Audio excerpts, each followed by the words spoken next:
Hello, everyone. Welcome to another episode. The title is An Intensity That Knew Its Place. And so, even though human consciousness appears as an actor in the void,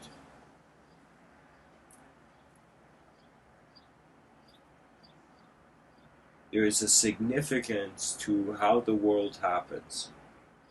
That means in any situation you can think of the right action and the wrong action, and you can also think of, you can consider how the action goes to happen. That's a totally different dimension.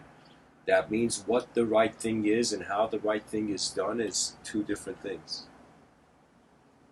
Sometimes in life the effect of our thinking is wanted more instantaneously. There's moments where it's as if behind my eyes I'm walking castles in the sky, but in front of my eyes it's as if that castle is nowhere in sight.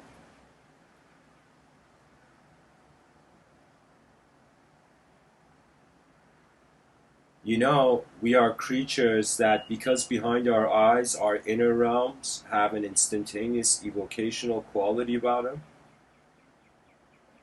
them. When it comes to our outer realms, we expect there to be the same instantaneity. That means the person closes their eyes and envisions, for example, a Ferrari, and then the person opens their eyes and they want a Ferrari in front of them instantly, but they can't get it, or it's inaccessible, or a Bugatti or whatever. I'm just using an example to say that sometimes we look at the world and it's as if we are the sculpture and we expect the world to kind of go about our design. And there's moments where it's the opposite. In this world, two things move: either the world or the self. If the self moves, you're an individual with free will. If the world moves, you're a collective with some sort of unknown collective will. It is only through our individualism that we have found access to the alphabet. That means I found it an interesting thing that we had to create language before we could create language. We had to be an individual before we could identify as an individual.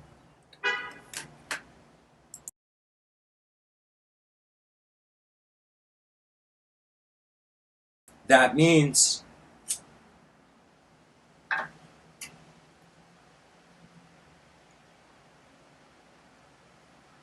there was this philosopher named Rene Descartes, and there was this philosopher named Hegel, this German philosopher and this French philosopher. And Hegel had commented on Rene Descartes' work because Rene Descartes, pretty much, he was this guy who had doubted everything. His path approach was doubt. And so he had doubted everything except the conclusion that he can't doubt the isolated thinking subject that is doing the doubting. So he couldn't doubt the doubter in some sense. And so he concluded that it's an isolated thinking subject and that the mind is in its own room as the body is in its own room. Now Hegel responded that, dear Rene Descartes, you that perceive that there is only the isolated thinking subject, that isolated thinking subject was dependent on how you were indoctrinated in language and there was a sort of condition for society in the first place. That means we might not believe it, but we are such social creatures, and the influences from epigenetics and things that are outside of our gene, because right now your DNA is a part of kind of influencing you as a being. It's being you. And then there's stuff which are outside of your genetics that can influence the genetics. So there's some people who feel, certain social scientists who feel like, okay, whatever amount of explanation we give of how the biological evolution occurred, we're going to at the same time realize that a dimension of this biological evolution was the emergence of senses of self in tribes. I feel the moment we went into tribes, our consciousness shifted. Because, this is the weird thing. We are thinking like, how could we evolve? How did we evolve? This kind of curiosity of wonder of why, the pursuit forward through time as a creature in existence. But the idea is that what if that the blind spots were communicated? For me, when you look at all the animals, it's like, hey, why aren't all the other animals speaking? Why did we get such a sophisticated ability with our vocal cords and our processing of the senses? You know, why don't I see lions building skyscrapers? You know,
I feel that in this life, you're neither meant to be 100% gentle and you're neither meant to be 24/7 intense. This life is a piloting between energy levels and demonstration of psychology as the creature moves through an environment. For me, the intensity that knew its place,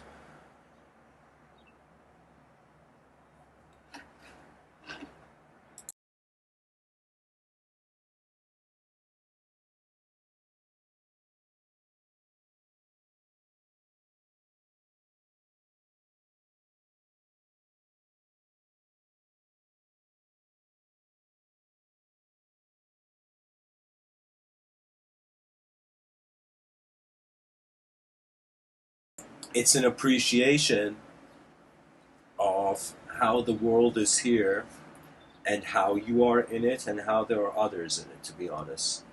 I've had certain moments in this life where, in my inner realms, interpreted the situation as if I had to be intense. But I later on realized that intensity wasn't worth it. And so that's the idea that I thought I speak about how in life there's certain moments, just like you get tired, there's moments where you get, you can have bursts of intensity and energy.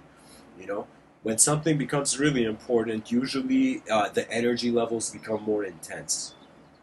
You know, or for example, when people are kind of like fighting, what is that? That's an evocation of intensity. That means right now, if like I'm just sitting on my porch, you know, but if humanity was under attack by an alien civilization, do you understand what intensity that would evoke in the human being? As if children will be born and be like, something has dared step on humanity's turf. And not that our resolutions will be violent. I feel that the smartest person is never where there is violence. It's strange. Violence is an action, but it's an action that is only accomplished through a certain lens of justification. That means if there was a violent person before they committed the violent act, and let's say they were about to, you sat down and you asked them, hey man, in how many ways do you interpret this violence? You would see the mind can endlessly interpret phenomenology through various lenses of subjective meaning. So in this life, there is a balance that needs to be held. In Taoism, uh, in the wisdom of Moryo Shiba, he said it very well. He said, the truth, the Tao, the way, is when you witness the movement of the soul of the earth and the heavens. So there is no hell, there is just earth and heaven. There is the objective realm and the subjective realm. And if you can witness the movement of both of these simultaneously, And then you can accept the only world your eyes have seen so far. Then a strength will find you. The tears of past generations will become your roar. Because this is life. It comes and it goes. And how many people have attempted for the more?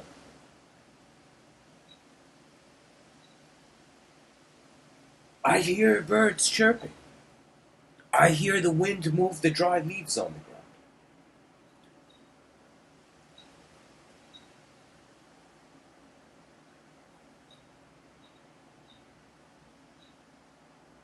And there is an intensity that our species will confront, will go through, we will walk through that flame. But it is a flame beyond dualism, beyond duality. You know, let me tell you the importance of knowing how to place your psychological disposition at intense moments.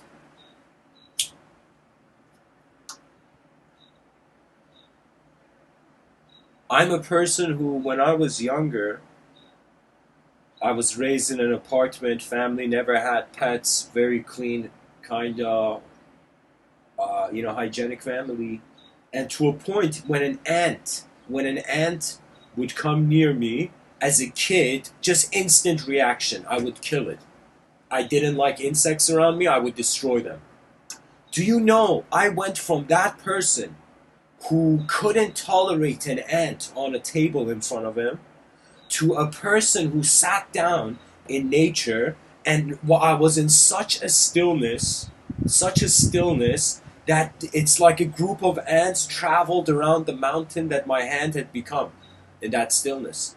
And I watched, and nature listens if you are living as a mind. Nature listens to you. Nature is aware of you.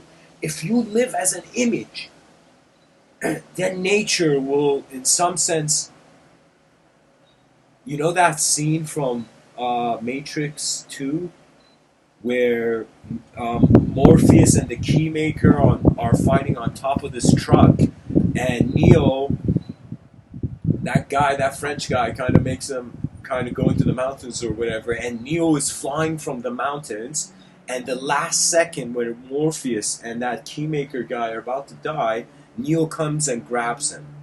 And there has been moments where I have felt karma to be like that.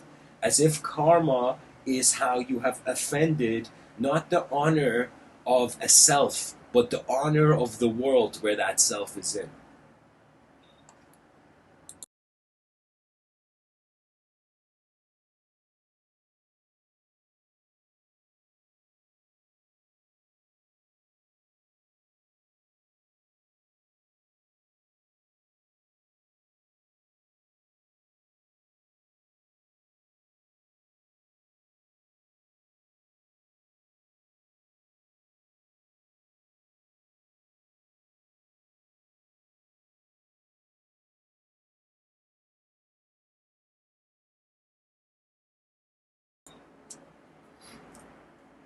You know, the intelligence of the person, it has discretion. And this is what youth don't have. This is what children can't see. That there will come a day where you have to watch over your existence as an experiencer. And so the society is being endlessly conditioned in smoothness. It's like, it's you know what it is? It's like technology is like an overprotective mother.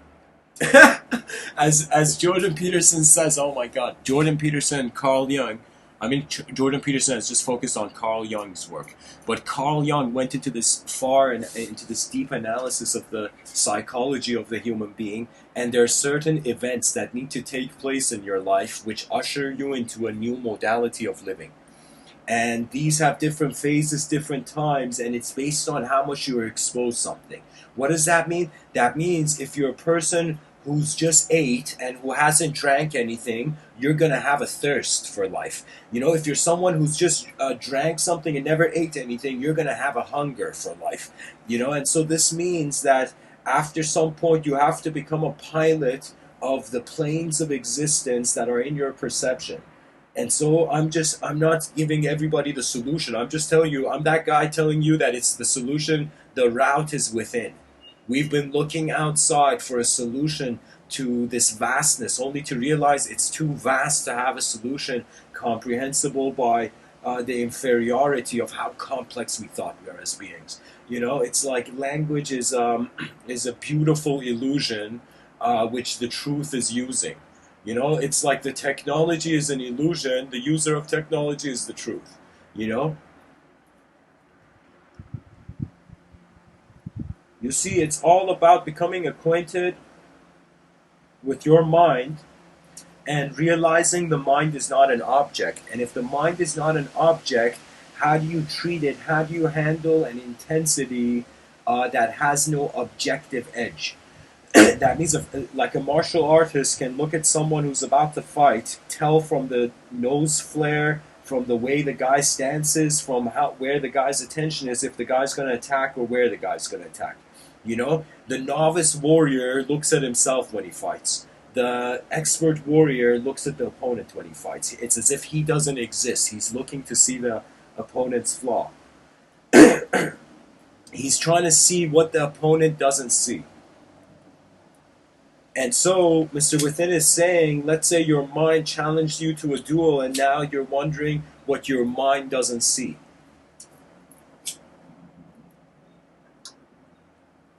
For me, let me tell you, the title again, An Intensity That Knew Its Place. There was an ant on my slipper, and I was just trying to push off the ant by shaking my foot, but I wasn't considerate of the spacing, and it ended up crushing the ant, you know? And it was it was this incident that it kind of like made me feel not a guilt of, oh, what about that aunt's family and kids? It was a feeling that I had denied evolution. That's the feeling. That's the worst feeling in life. When you don't feel, I mean, like, if when you suffer, you can get through it. That's why most people care for others. You know, because themselves, they can get through it. They know how much they suffer. They're like, all right, no biggie, I get through it. You know, but when you don't know how much others suffer, then that becomes the challenge. That after some point, that we are kind of obsessed with self, and then we're going to become, hopefully, concentrated on an advanced civilization. What else is there for us to do on this rock in the middle of nowhere? We're going to just dwell in stories of our own joy till the end of time. We've got to build something there, right? And we can't build it if we think we're ideas. Because if you think you're an idea, you know how easy it is to manipulate you? And I'll tell you this, I had a sales job, and I'll tell you, the salesmen know this.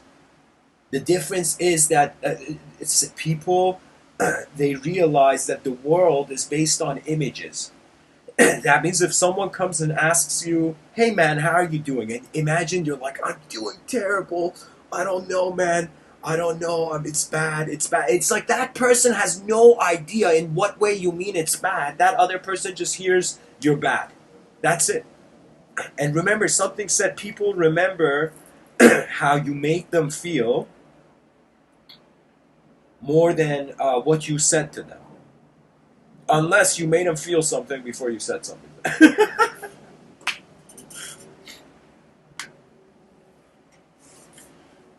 It reaches a point where you just look at nature and you see it's trying. And you look at yourself in the mirror and you see you're trying. And then you look at your world, your cosmos, and in the reflection of your mind, and you see even that's trying.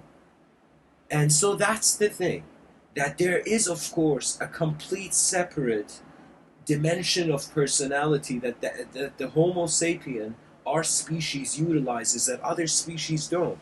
You know, you might not believe it, but there was I remember I was writing a poem once, and this was years ago. A close friend of mine, I'd gone to see him, to just hang out. It was like a kind of free day, and I went to him, and my friend had to watch over his neighbor's dog, so I was there with him. And I went in the room and I sat down, and while he was taking care of the neighbor's house, uh, I was in some sense, what do you call it, writing. And I remember they had this hot dog, those hot dog dogs, and the hot dog dog came towards me, and it wouldn't stop barking. It was as if, I don't know if the dog was bored, if the dog wanted to play, if the dog didn't want me there. I couldn't interpret it, but it was just, for a second, I saw a creature. A creature has appeared. Like, I remember in my childhood, I would see Pokemon, like a wild Pokemon appear. It's like a wild hot dog appeared in my friend's neighbor's house. When my friend he was watching over the house that went up. And I remember I was writing a poem, I saw this dog, and for the first time in my life, I started saying these stanzas. I started in my inner realms. Just my eyes were closed, my hands were just moving as if my finger was the tone of my voice. Even my mouth was closed, even though my mouth was closed. And I remember I literally gave the dog an inner poem. I just sang a poem for this dog. And the dog, I don't know what it was. I don't know if the dog just looked at me and just felt like a human being's paying attention to me. Holy shit. Like, was it that kind of moment for the dog? I don't know. But that dog didn't leave. Everywhere I would go in the house, that dog would follow me. And even when I left, it would come outside and it was just bark. And it was this strange moment. And I don't know. I've never had a pet like that. So, I don't know much about pet psychology, only from seeing other pet owners. But it was just a moment where I felt that I was communicating not to a character of my contemplation, but I was singing that poem for that moment of being. And I feel that all of us are receiving our commands of existence from moments of being. Our subconscious is the voice of the world.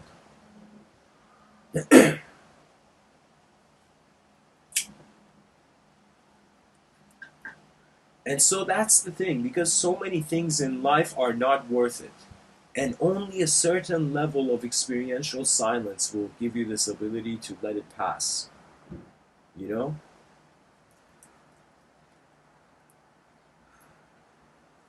That means sometimes in life it's like a storm. Certain phases of life, they're like a storm. It's like, what can you do? It's raining outside.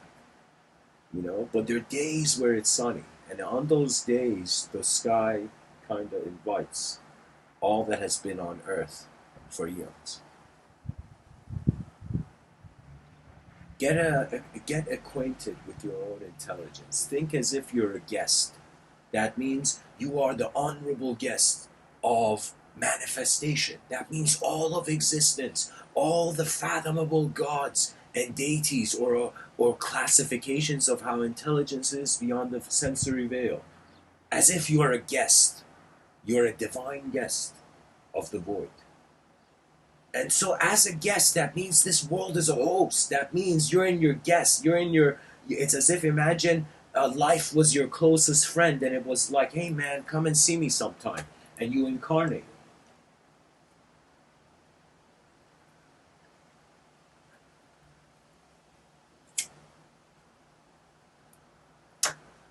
When you're a guest of this planet, what does that mean? That means I'll share something with the audience about Persian culture, something I've been acquainted. In Persian homes, and all over Iran, every house owner, they have a certain, what do they call it? In their house, they have a part of the house where there's an incredible Persian rug, there's incredible chairs, and it's literally like a part of the house is higher level than the rest of the house. And whenever a guest comes, you take the guest to that part of the house.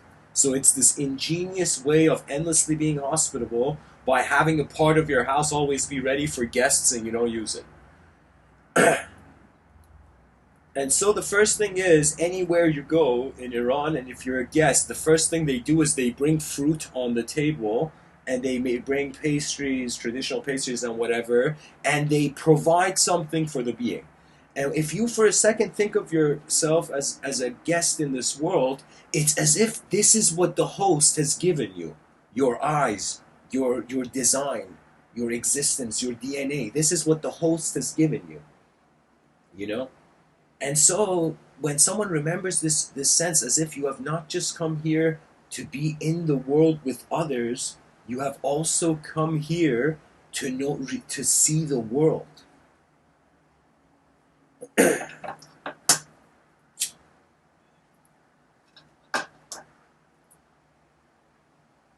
So if you're a guest in this world, it doesn't mean you're the owner. It doesn't mean that your free will is going to command how things move. You're a guest. But a guest in an intelligent moment is there for communication. And I have, guys, thought about endless. And when I say the subjective evolution, that was when communication began. That means you have entered conscious waking state not to just be an image on a wall and do some things. You are here to meet your old friend, existence.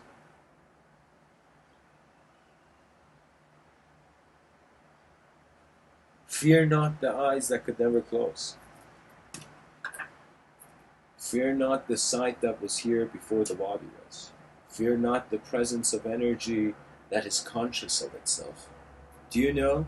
Do you know how long it took energy to be able to talk about itself? Right now, the most simplest interpretation of what a creature is that they're energy, right? And the most basic kind of classic Newtonian way of looking at reality is that the first law of thermodynamics: energy cannot be created and destroyed. It can change from one form to another. And guess what? The Buddhists kind of thinking of a transmigrating soul is another way of saying this energy that's conscious of itself, that cannot die and changes form to form.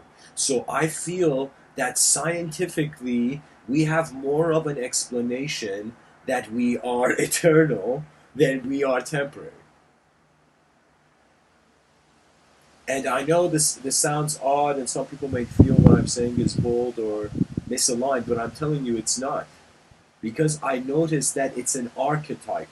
God is an archetype, and this is what Voltaire meant, this very notable atheist, when he said, even if we hadn't created even if there was no concept of God, man had to create it. Why? Because God was a phase in how man began personifying the world.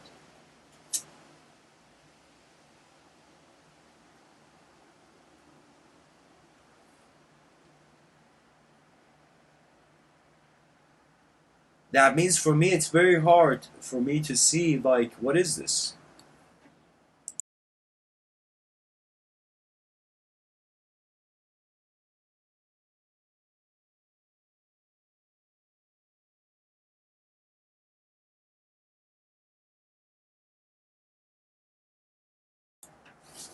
Man looked at his body in the mirror, named it as himself, but the man looked at the world and named the intelligence God. So self, for God is the self of the world. It's the inconceivable self of the world. And I'm not joking, guys. Monotheism reaches that claim because spiritual conversations are not for all ears. Because not all human beings have entered this life to carry the same flags. And what does that mean? That means right now there is a disparity. Right now there is a scattered around of genius. And what does that mean? That means imagine this asteroid suddenly in the middle of space breaking into multiple pieces, and each piece harboring within it multiple souls.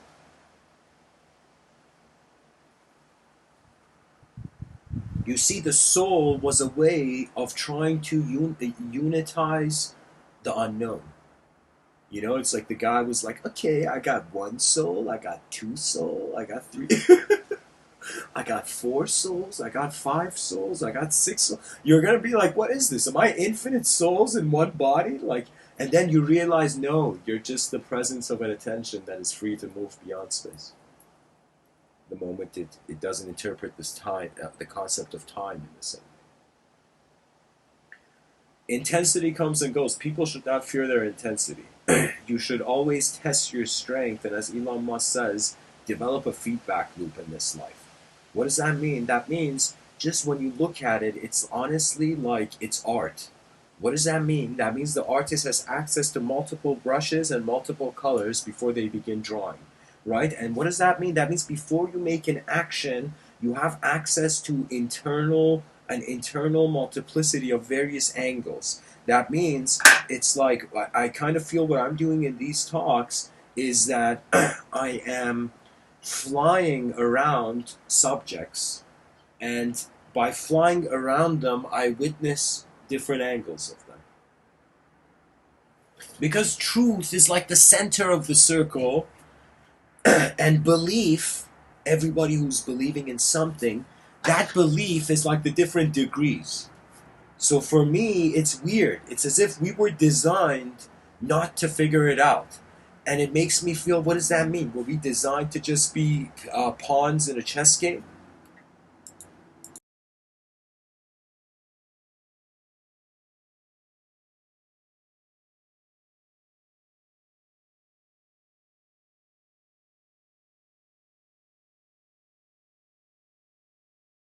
You see, right now, the idea of a soul and the idea of a self, they are the same density.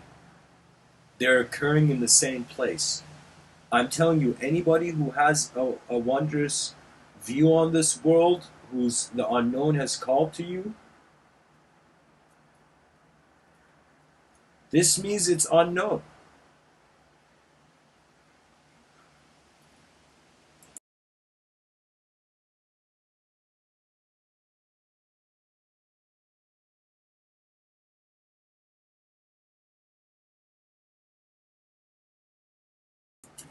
It's as if is the mind being a body or is the body being a mind? And that question decides what language you wear. Oneness is crucial. I don't see all human beings in the same stage of development. Just like you talk to one person and their sense of how the past and the world is different. I mean, think about it. Think about it that we are creatures that every day we wake up, time and space are like a new lens. New lens. Every day I wake up, I have a different sensation of the moment. You know, whatever. Even if I attempt to do the same thing, it never feels like the same thing. Why? Because that gap of deep sleep is a factor. That means even though we don't remember deep sleep, we don't have like there's nobody suffering in deep sleep. You know, there's no like objective subjective self to suffer in deep sleep.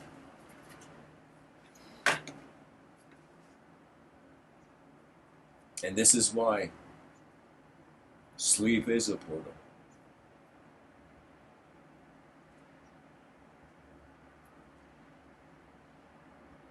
There was a time human beings would look at objects and they would worship them.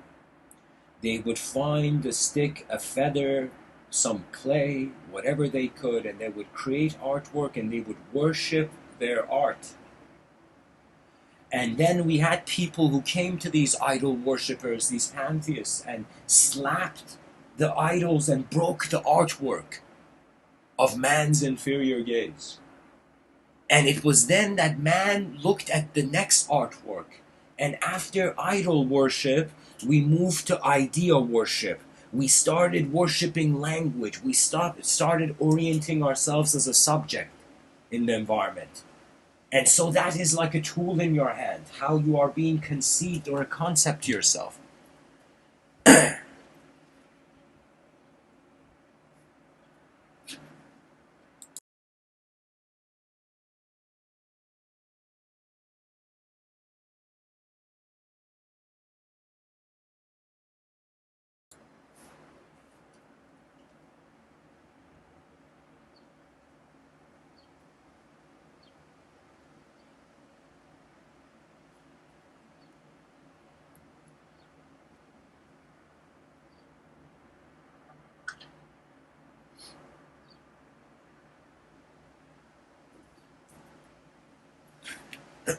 There's something that I feel the only thing that can counter fear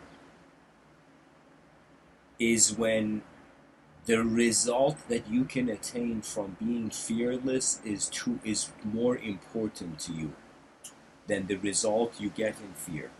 I am telling you, people are not just rational creatures. There's a lot of irrationality, and there's a reason. And this is why I feel the rational irrational lens of looking at things is wrong. It's unnecessary, because you can conduct the most rational experiment, but eventually you're bringing the finding of that rational experiment to a society that has emotions, that has shifts, preferences. Do you know, for me, I looked at the mob mentality, because when you study politics to some degree, you begin to see how human beings manipulated other human beings. Politics is like the chess of society. Okay? And what does that mean? That means you're seeing various movements in the system.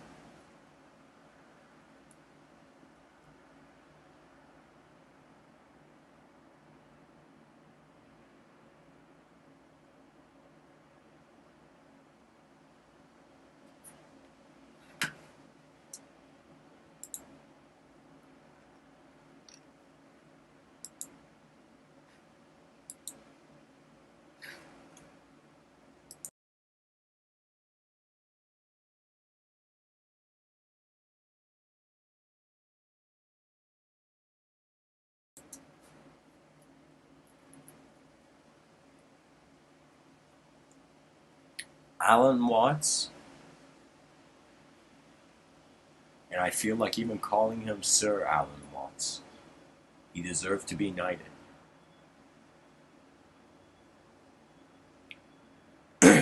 Alan Watts had this quote where he was like, imagine going to sleep and never waking up.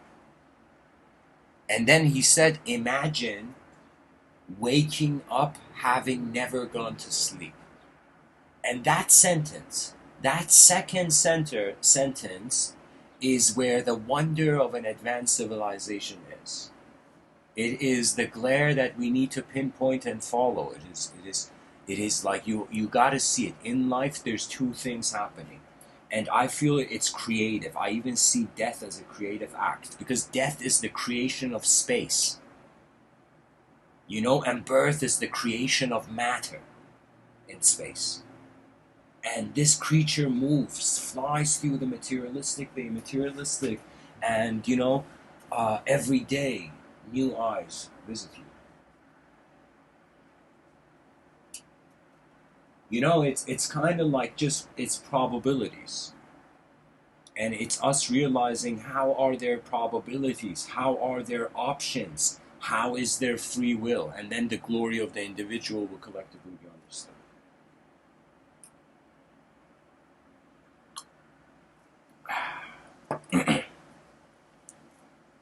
You must handle your intensity like a sword that you feel in your hand.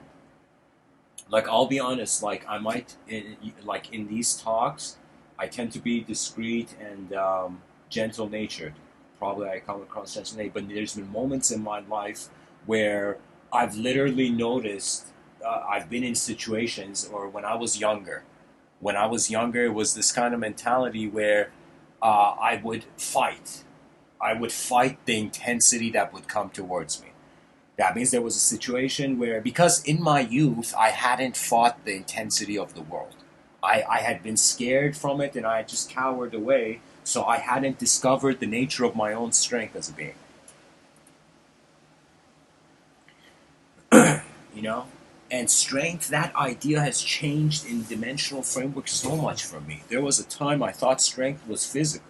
Then I realized strength is vision. It's how much you see. Do you know?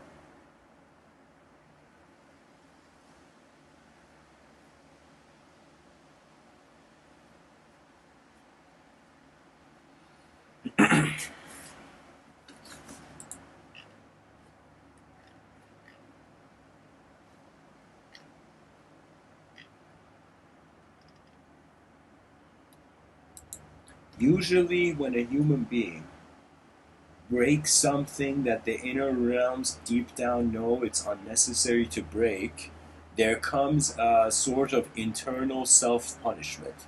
You see, when the person who does something, let's say a person makes a mistake, a big mistake, that person can't take back that mistake and they can't punish themselves. Like, you can't physically start beating yourself up, you know. So what happens is, internally though, you start beating yourself up. And in this life, there's this thing about it that if you make a bunch of inefficient decisions, and you fall into a sort of loop of thinking you're inefficient, let me tell you, this world wants you to be weak. The world, the physical nature, not the inner realms, but the physical nature. That means you have come to a battle of lions and lioness. So what does that mean? That means there's an intensity on this earth. There is an event taking place.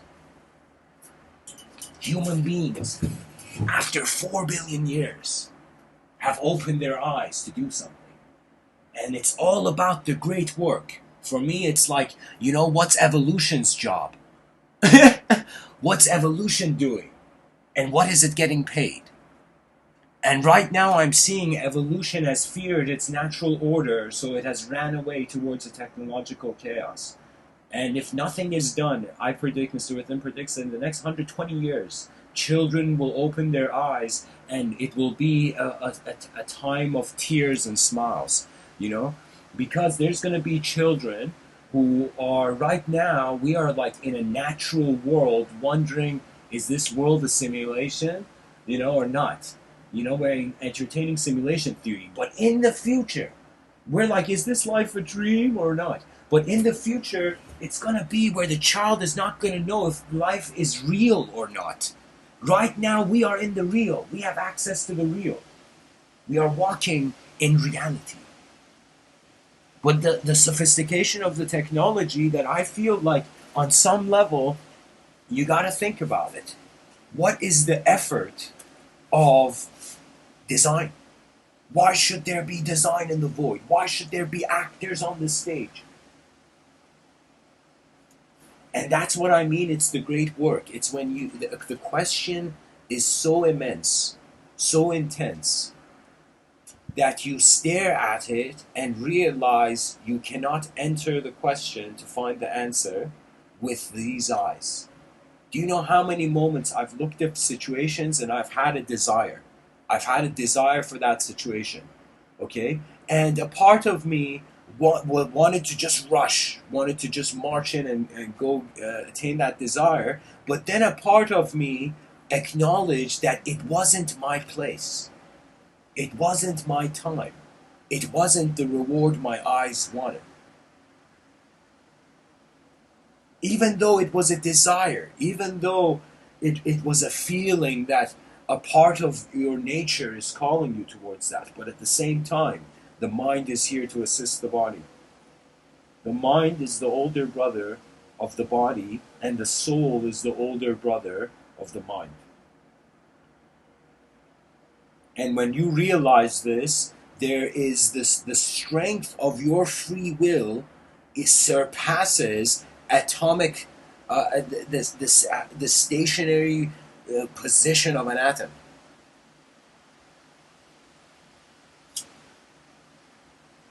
So the question comes,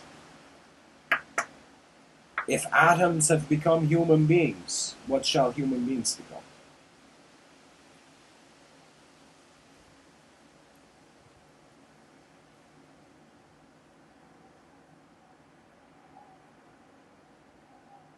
The only honor that is left is the honor of your species. And this dimension has been missing. That we have paid more attention to how we are different human beings than how humanity is our common language. That means, think about it. Right now, the people understanding what I'm saying, you know the English alphabet. Okay, so think of the biological existence, the living life as a human being in the human species. Your human biological design is like this material language that because we're human, we comprehend each other. And so imagine an advanced civilization where everybody is looking, taking care of everybody's blind spots. Imagine even a company. If you can't imagine a civilization that advanced, imagine a company so advanced that it had no time to glorify the problem. That the answer, the best answer, is an answer that is instantaneous in application.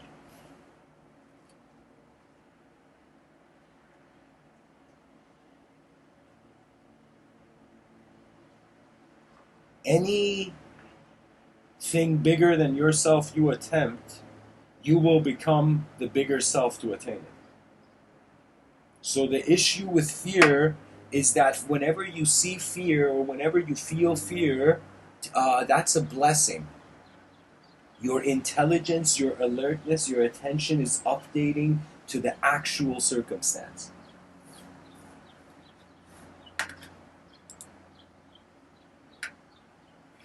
By the way, welcome everybody in the chat section. Feel free to share, and let's say if I speak about something and in your inner realms, the thought I'm saying branches out in a different way or echoes in a different way, feel free to share it. You know, because every day happens once. And believe it or not, experience is how the eyes are writing poetry for themselves.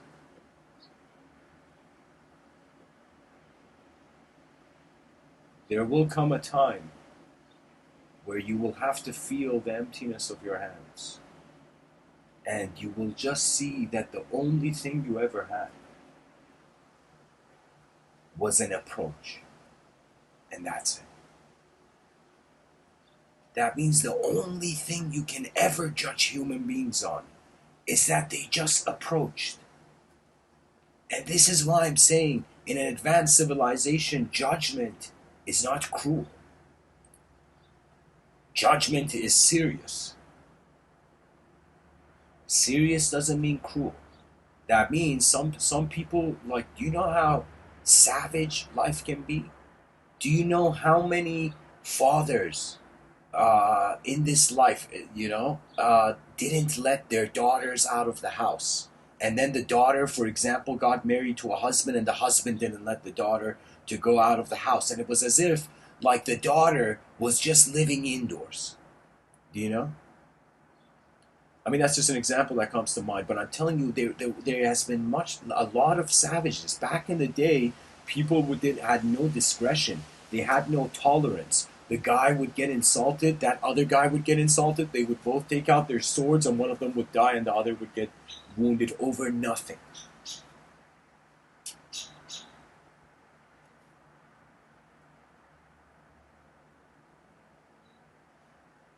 Here's the puzzle that Mr. Within is trying to solve. How do we get 8 billion creatures on a rock in the middle of nowhere to begin building in the most efficient way an advanced civilization? That's it. That's where your intensity goes. Your intensity, if I just choose to think about it this way, if I didn't care about this world, I would never need to give these talks online. They exist in my mind. I experience the concepts. I don't need to share them. Do you know how many, my whole life from the beginning of the day, it's as if like these talks are just me vocalizing. The whole day is movement. And even though that movement, you observe it from a stillness that doesn't identify with the language. But language is like people. You know what that means? That means you walk in an environment and an idea comes. And you talk to a person and they say something and an idea comes. So it's as if the environment is speaking to you, but it speaks as the thoughts that emerge in your reality. The soul is not a concept. The soul is the unknown. It's another word for it. It's the unknown x variable in the mathematical equation.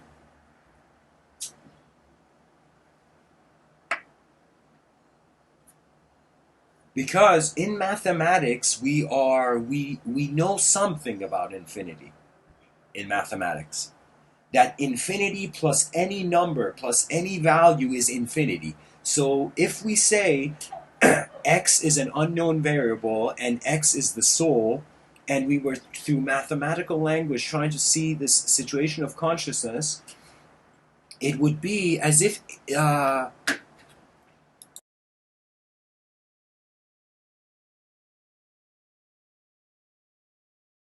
only in infinity.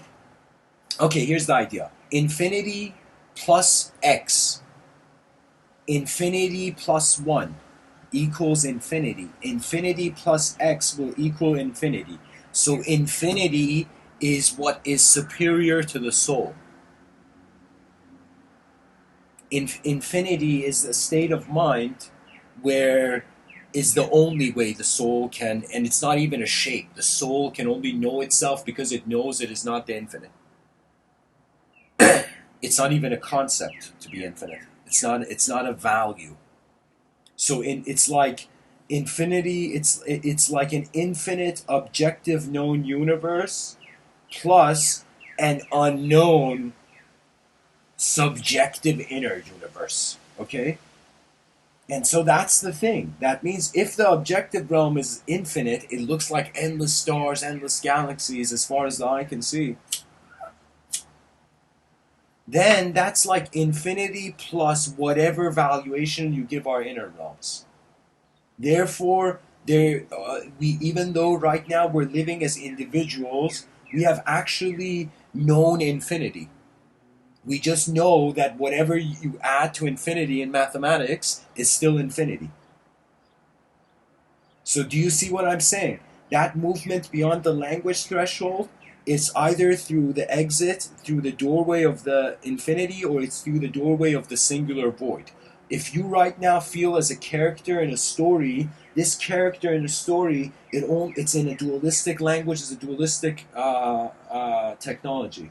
And so in that context of duality, you're a character in a story, but if your consciousness wants to surpass characterhood and storyhood, worldhood, then it only has two options. The ancient mystics and yogis set a path, which I often say, which is through silence and stillness, and then I'm doing something which I've seen not anybody do, and that's why I'm doing it, is that I'm saying through advanced communication, you can tap into that same silence, and it will be a win-win. So self-enlightenment, you only win, you know. Uh, world enlightenment, everybody wins. That means if you are street smart, intuitively, to align your self's journey with the world's journey in the sense that when your self updates, the world updates, that is an efficient step. Let me tell you guys, people fear the multidimensional because they are so obsessed to being a certain thing. The person is just trying to be a certain person at work. The person is just trying to be a certain person in the future. You know, it's like, wow, are we really all that much of a sculptors? You know, that we're constantly seeing a picture and wanting to be it. I feel while that game of wanting to be the future is going on, the world is occurring in ways that transcend language's interpretation. Discover the roar of your intelligence beyond language. That is the greatest task. That is the only way the pilot will find the pilot's gap. You will be able to navigate your plane of existence, and you will realize that the only way you can leave the simulation is by realizing you were never in it. Because once you're in a simulation, and if that simulation has an infinite potential, if you define yourself by, if you're inside a sphere and you define yourself by what's inside the sphere, you will never see outside that sphere, and so you have to move your head beyond the clouds of your belief.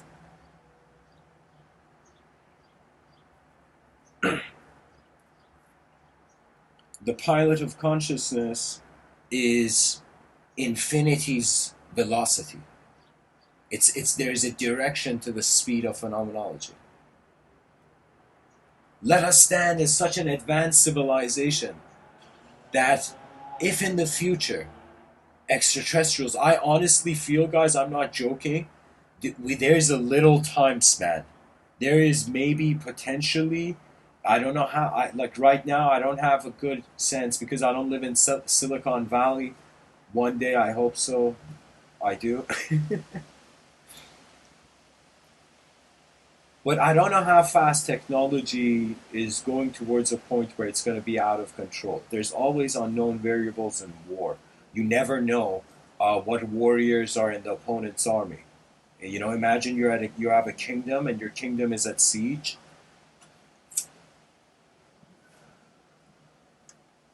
You don't know who you're fighting.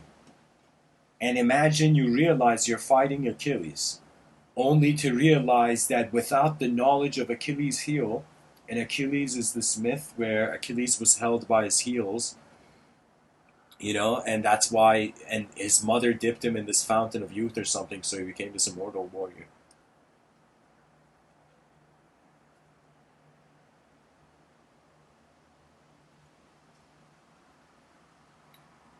Stretch out your attention, just like how you would stretch out your arms into the air, you know?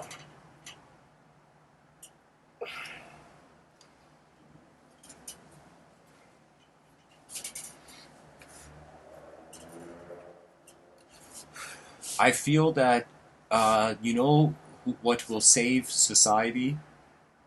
The powerful force, and I'm saying the force like how a Jedi would say it, the powerful force and spirit of boredom. Boredom is chaos's like, you know what it is? It's like chaos's younger brother is boredom. So the younger brother, because he knows the older brother, is not afraid of the older brother.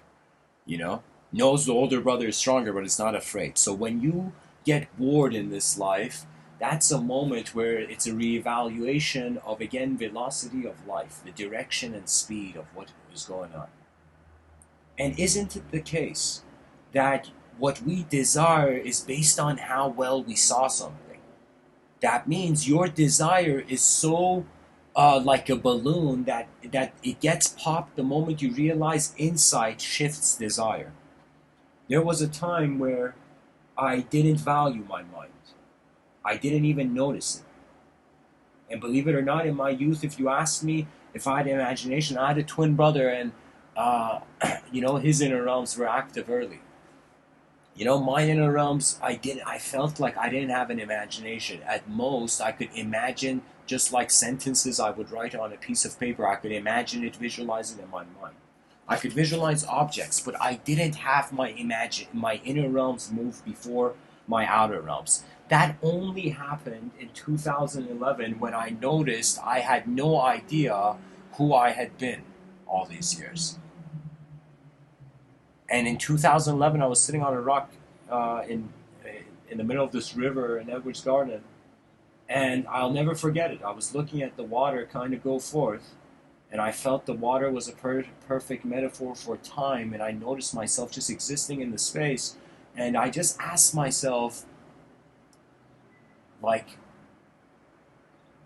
I don't know, it wasn't something I asked. I just noticed I have done so many things, yet I still don't know.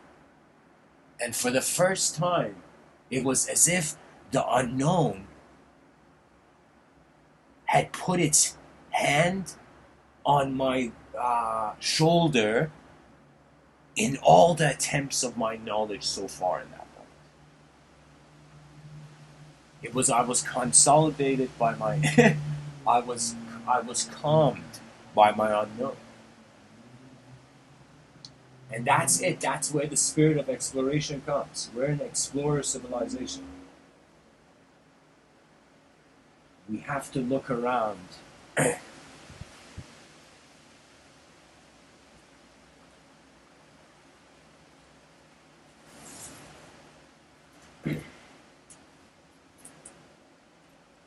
And engage, you know.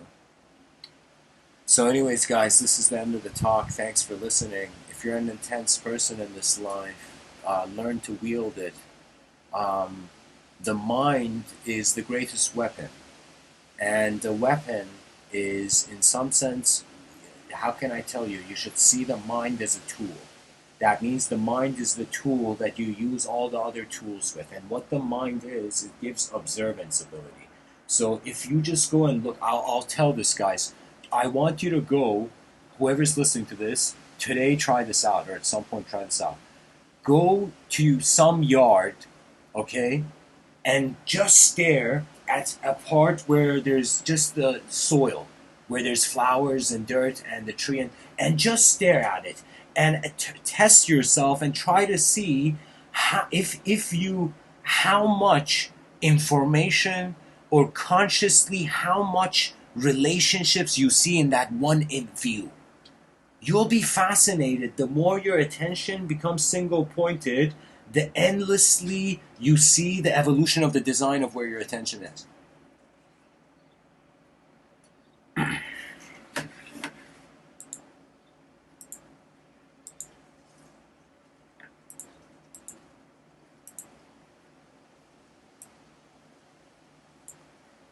So anyways, guys, I'm going to open it up to Q&A. If there's any questions, you're welcomed. At this point, the talk part is finished, so thanks for listening. Anybody who asks a question, I'll enter cyberspace to give you an answer.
So guys, John brings up an interesting comment in the chat section. He says, I am pretty sure I communicate through telepathic thoughts. Anyone else?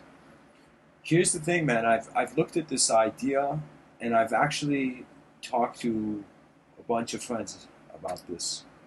And so the conclusion was that it's as if, like, I perceived it in the sense that it's an antenna, right? So if you feel that the brain is giving off waves, imagine you're an alien in another dimension, and you're looking at me giving this talk, and you just see geometrical shapes, imagine, you know?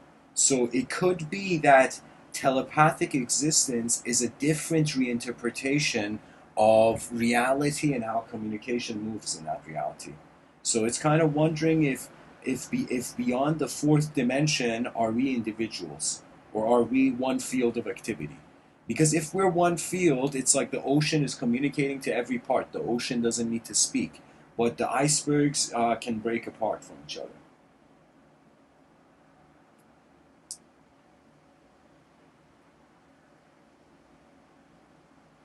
Okay, so that inside of so John says, I can feel the inside of my head move without the outside of my head moving. First of all, very nice way of describing what's going on. So I'm telling you, you say I can feel the inside of my head. What is feeling the inside of your head?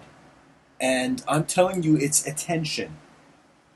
It's the viewer within. It's the witness, as mysticism evokes. So I'm telling you, it's attention. You're a creature of attention behind your eyes. In front of your eyes, you're a creature of whatever's in your attention. So Fuad says, what do you think occurs when the point of attention, be it highly focused or perhaps blurred, yet creates an image seemingly more real than if zoomed out? So this delusion, imagination piercing some space. Okay. I gotta read this again. Hold on, man. What do you think occurs when the point of attention, be it highly focused or perhaps blurred, so just attention, creates an image seemingly more real? So your attention creates an image. I feel images appear in attention. I don't feel we create them. I feel in the inner realms, it's like we have simultaneous view of multiple images. So attention creates an image seemingly more real than if zoomed out. This delusion, imagination,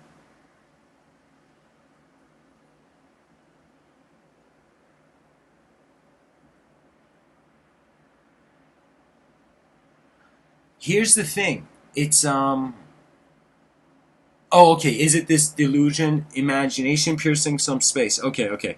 Thanks for what I was waiting for that. Okay, so if zoomed out, so here's the thing. You feel that your attention zooms in and out. Okay. The attention doesn't have shape. Shapes are found in your attention, I would say. So when you say,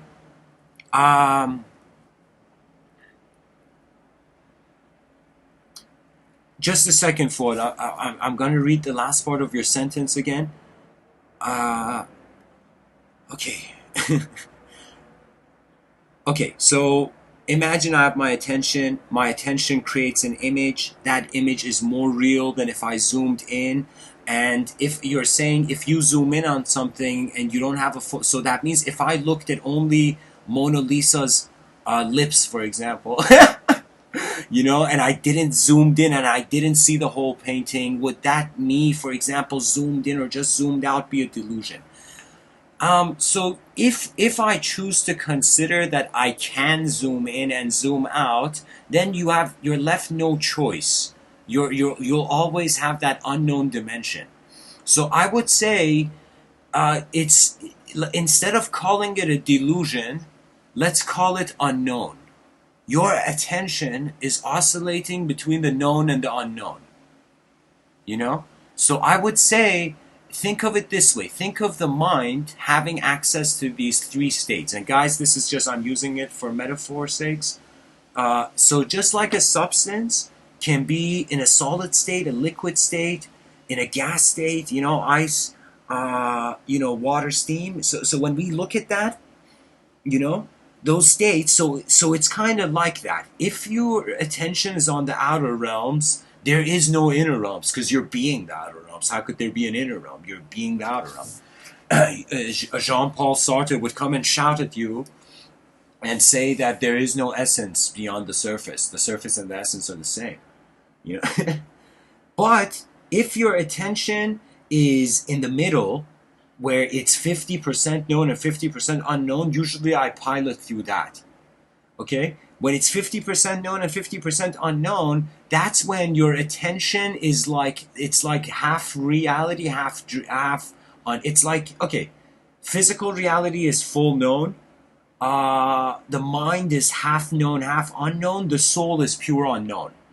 So I'm saying that whether you go internally or externally, you're going to reach the unknown either way. So you can think of it as a delusion. You can think of it as a simulation. Jesus Christ.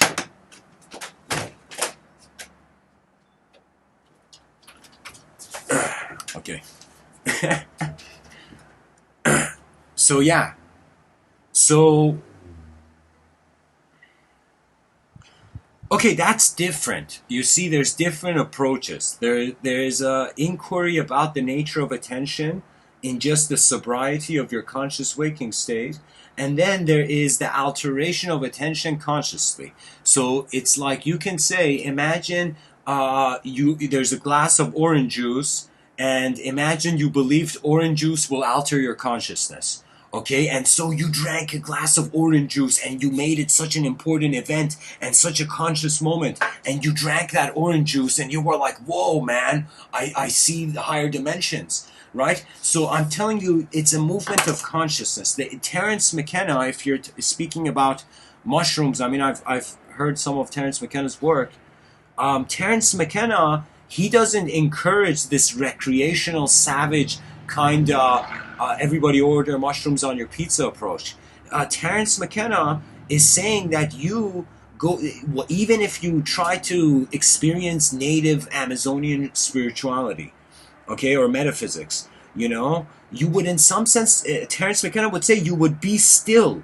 Terence McKenna would go in a dark and still room and observe what happens to his inner realms under the influence of whatever he was on, right? So that's the thing. It's about the intent, how aware you are that attention is you, right? So it's about it's kind of like, it's hilarious, Terence McKenna said something about the archaic revival. Buddhism kind of came and dismantled the ceremonialism of Brahmanism. Okay, so the Buddha came and saw a bunch of people doing some weird ceremonies, and he's like, yeah, this isn't it. He sat by a tree, he kind of realized it,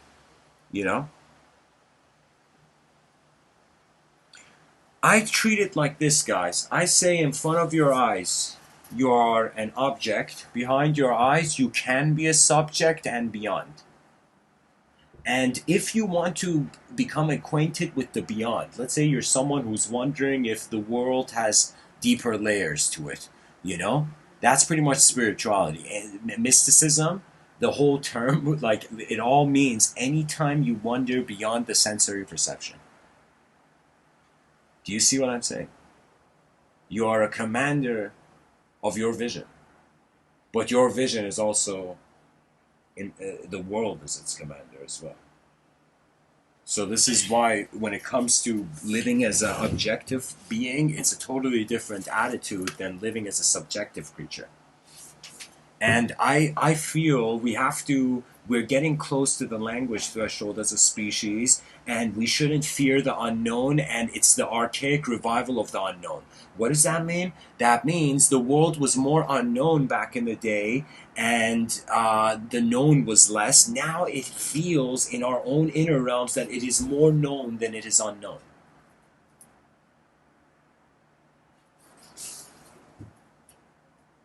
That's the thing. It's the archaic revival of the unknown again. And when that unknown comes, the ability of humanity will have a sort of pure inner authorization. That means if you want to copy what you did in the past, you will never be able to do it like that. So you realize it's always new. That we are creatures of attention. So Fuad, I hope that was a relatively decent answer. It's a good question you ask, because I would like I don't know if you feel towards it. You can look up Michael Talbot talking about holographic reality or something, the holographic universe. I wasn't that drawn into his work, but it's as if that's another implication that there is more going on beyond what we see, and if our language is just what we see, then our language cannot capture what is beyond our sight. So we have to create new languages, evolve the context, start behaving in ways that we can comprehend.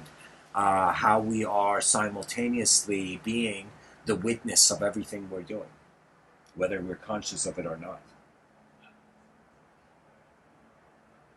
That means there was no such thing as intelligence, measurable intelligence. It's just how aware you are of what's going on and how you engage it.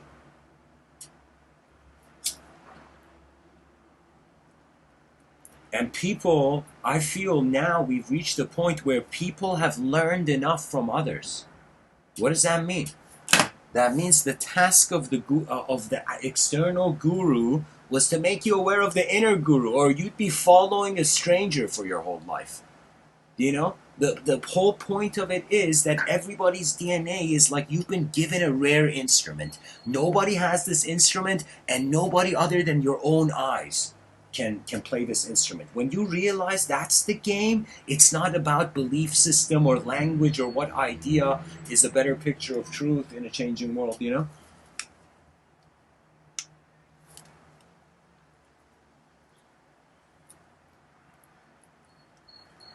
No problem, guys. Keep the questions coming. Don't be afraid to challenge me, even, or try to do. Let me tell you, my whole effort with these live streams is that they're just opportunities for communication. Really, what else can it be? I remember I made this kind of story, this humorous story, where in this story there was this idea where I said, imagine these 8 apes, okay? And one of the apes suddenly looks at the other apes and is like, guys, I got a vision. And there are apes eating bananas and doing ape things. And one of the apes is like, I got a vision. You know?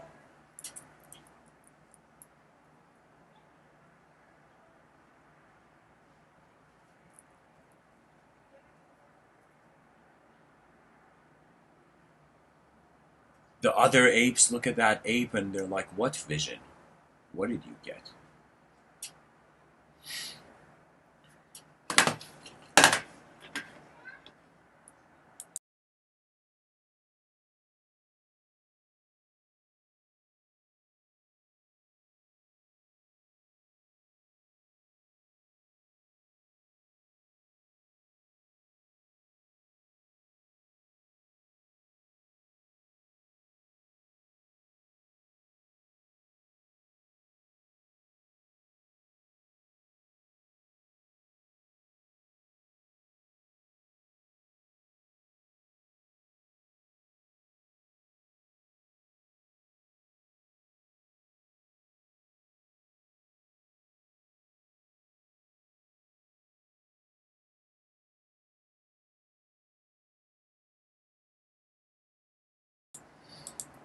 Sorry, guys, got distracted for a second.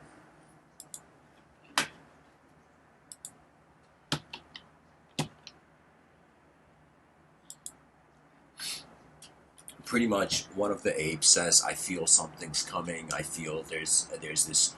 I got this vision. There's this new shift coming. This change, and all the other apes are like, what shift? One of the apes, out of the 8, gets influenced by this. And the second ape suddenly notices something different is happening. And the second ape suddenly has faith. And the second ape says, yeah, guys, something is coming. Something different is going to happen. You know, there's this new wave coming or whatever. This evolution, this winds of evolution are coming. The new winds of evolution. And then there's a third ape, and all the other apes are left. Winds of evolution, buddy. We're monkeys. What? We're going to evolve in eating bananas? You kidding me? You know, we're just apes. What are you saying? You know? And so, after the third, even the third ape, you know, that means five didn't believe, three believed, or were somehow had a sense like something was coming. Then, as the third person is being doubted, the first ape suddenly stands on its two legs, and it blows the mind of all those apes. You know, even though our descendants are chimpanzees, but I'm saying just for the metaphor. And so that's my point. It can't be done until it is done. That is the only word of advice you need.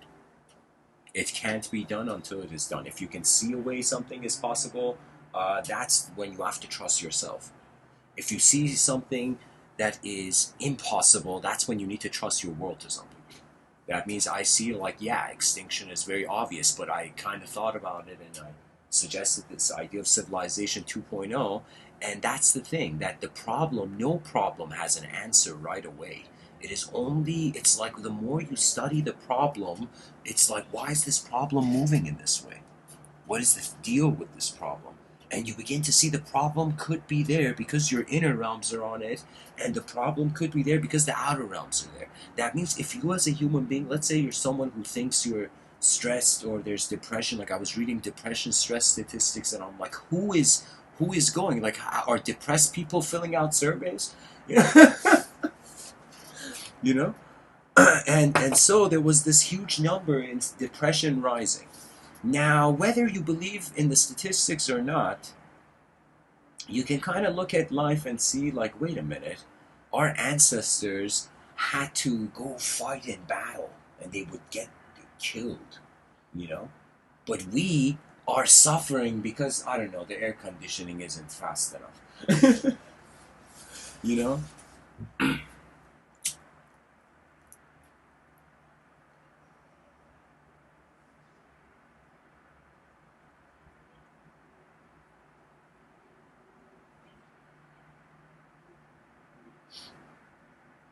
So when you can discriminate between this, what suffering you have chosen to see, because I'll tell you guys, people don't express themselves only through happy or efficient archetypes. They express themselves through inefficient archetypes.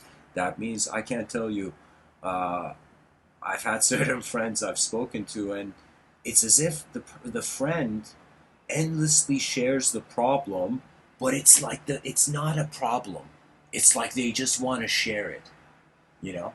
And that's the thing, because I have this sensitivity to language, for me, it makes no sense to vocalize inefficiency. That means there's a suffering that you're creating for yourself based on how you're looking at things, and there's a suffering where it's actually suffering. Like if you fall down from your bike and your knee gets scratched, guess what? That's real suffering. You gotta have a physical solution to that suffering. But a suffering that's just based on how you look at it is different. And when you realize the mind's existence is the mind's position is to see various angles from the subject. So how can you be stressed from one image? It's like Terence McKenna saying nobody knows enough to worry. That means you can be afraid, but how long can you be afraid? Imagine eons past, the guy was afraid. What happened? After eons, the person got bored of being afraid. The person got bored of experiencing an inefficient civilization. And that's the power. Boredom is like, let me see what else there is. And that's where, there's hope.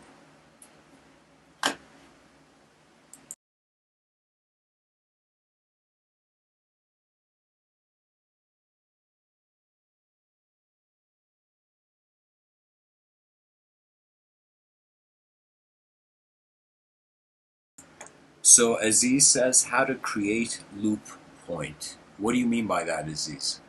Can you give an image to that? your...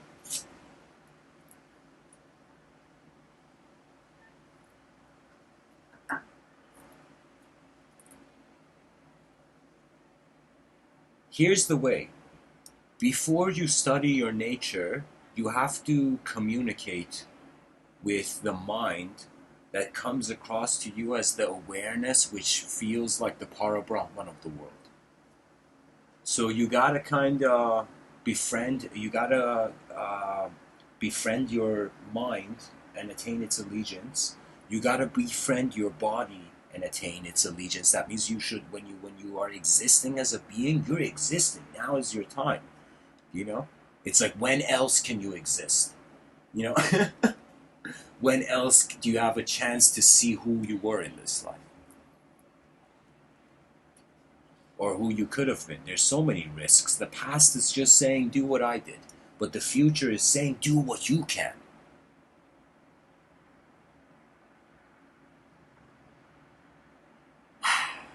This thing about loops in mind, it just means that it has not become more important for you to experience your efficiency in the moment than the inefficiency. I didn't have this as a kid. As a kid, I was the first one who would look down on myself. So when people spoke down on me, like they reduced my own image in front of me, I would let myself be reduced, because in my own image of myself was so reduced, right? But then I realized nobody knows. Everybody's trying out their attention every moment. We are nature before we are its absence.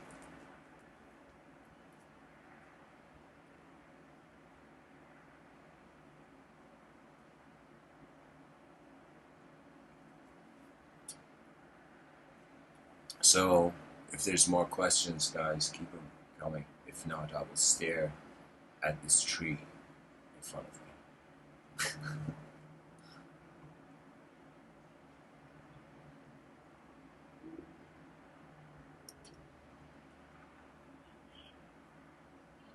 There is a gracefulness to nature that sometimes when you're intense, you miss out on it. Like, how many times in movies have we seen, like, the character, I remember the movie Drive, like, that was a pretty, like, intense example of this, where the guy was destroying, like, killing this person who was trying to kill him in an elevator, but he didn't know when to stop.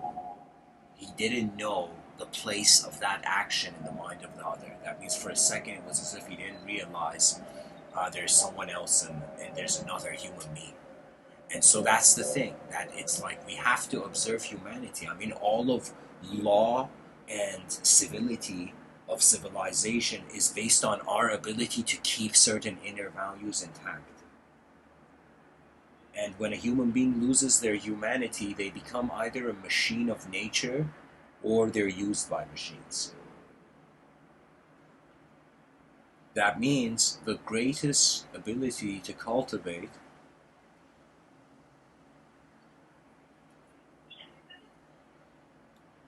is how attention, alertness, and awareness are instant, are all occurring simultaneously.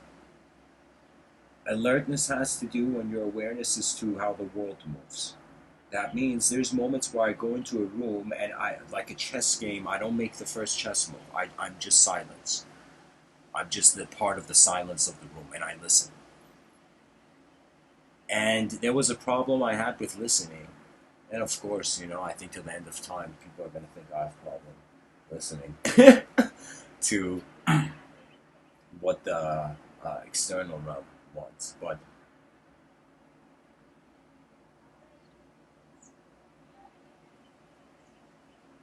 I don't know, it's kind of like when you realize listening is like going to a cinema, when words become images for you.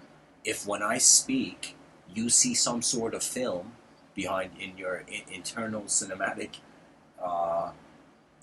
to your internal cinematic language or whatever. So I'm saying, like, that's when you will enjoy listening, when it's information not being generated by you, but it's present. It's kind of like the same way as looking at the leaves of that tree move. For me, like listening and looking, they're both reception. They're both instances of receiving, of observance. And so really that is life, isn't it? It's a moment of observance.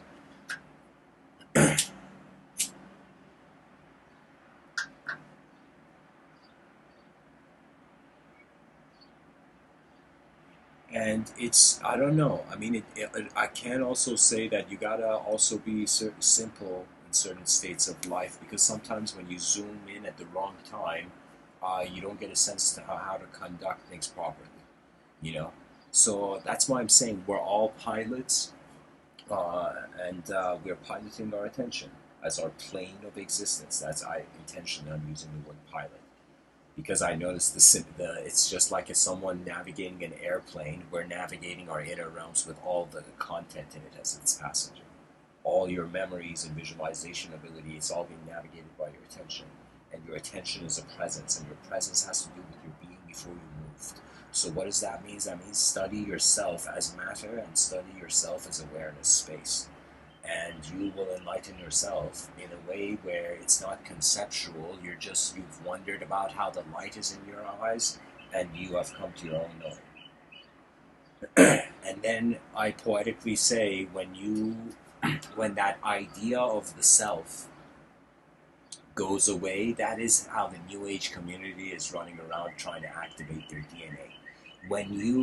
When thought doesn't move you, but you become the movement of thought as attention, you don't understand the ability that gives you.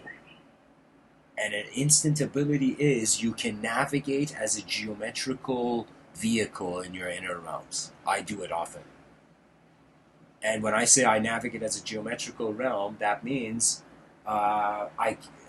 it's visualization, but visualization that has been such an extreme attempt that in its extreme attemptness, it's like, just like you don't think about your heart beating, the geometry of the inner realms moves on its own. And it can only appear through trust. So you gotta trust your mind to see what it is, believe it or not. Pun intended. So there seems to be no more questions. Thanks for tuning in, everybody. I hope this episode was helpful. Get access to, go buy paper and put it on a table that, I don't know, that's around you throughout your life. And put a pen on top of that stack of paper, printer paper, and don't touch that paper. And don't touch that pen. Only touch that pen and paper if there is an idea so important that you can't let yourself, having experienced this idea, and not writing it down, And when you work that way, I'm not joking, your mind gets conditioned into having its attention on something that is having a sort of hyper attention on what's important. And then your style develops when you attempt to walk in new worlds.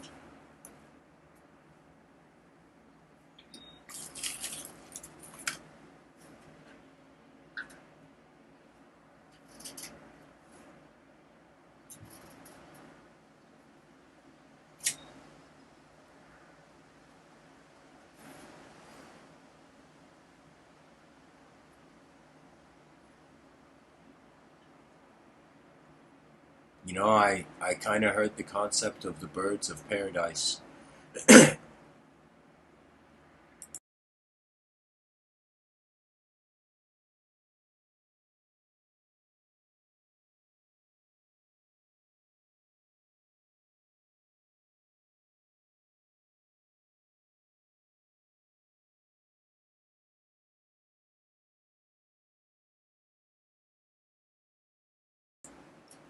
I felt like attention is that bird in paradise.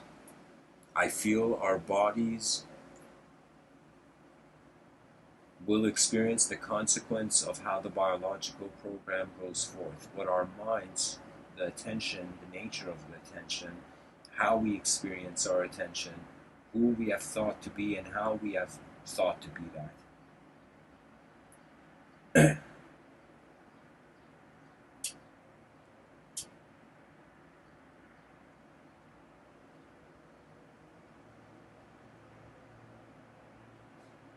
When freedom doubts itself, anything in the world can enslave you.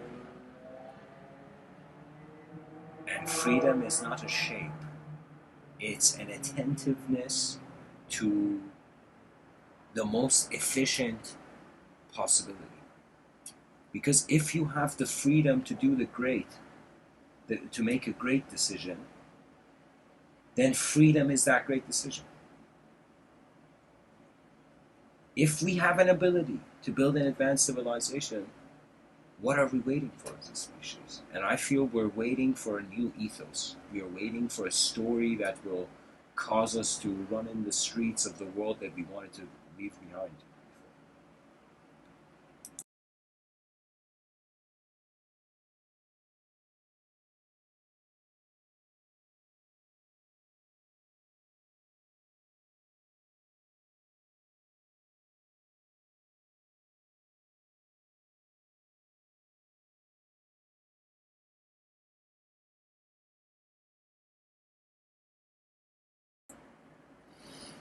I hope this talk has been helpful on some level.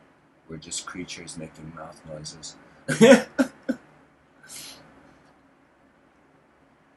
But I don't know. I feel that a new unknown fascination is resurfacing. People are going to attempt the greatest before the curtains are pulled. Let us see what the greatest humanity looks like. I mean, why not? I mean, what else do we have to do? We either stay in our inner caves or we share the findings of our inner caves and somehow find a way to advance civilization. And when I say civilization, I'm talking about everything. It could be even like somebody who set a tent in a forest. Every activity of humanity that is open to a social dimension. And guys, I'm going to tell you one more thing. I had this feeling, I don't know how many people are travelers as I'm giving this talk, but I wanted to say something just to see how it would work. And it's the moral of this story that, okay, let me just sum it up.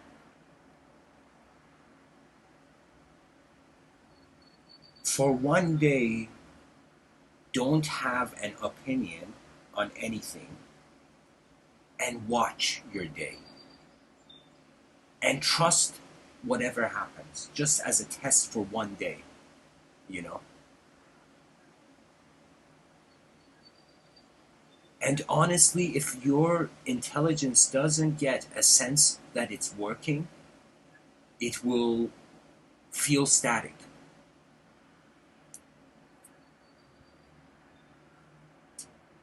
Try to, instead of living for a future greatness, attempt this. Try to attempt to conduct every moment mindfully and efficiently, and give yourself as much time as you need. You know, it's as if when we take out time, then the full intelligence can activate. When a person is rushed, they fear. When they fear, they're fragmented. When they're fragmented, they can be manipulated.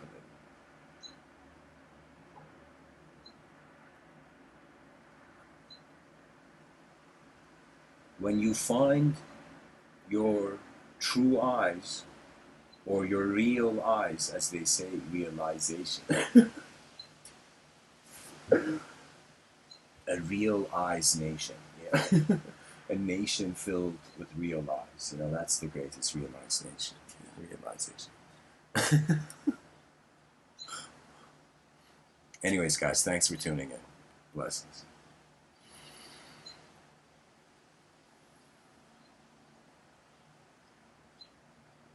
Rise, mankind, rise.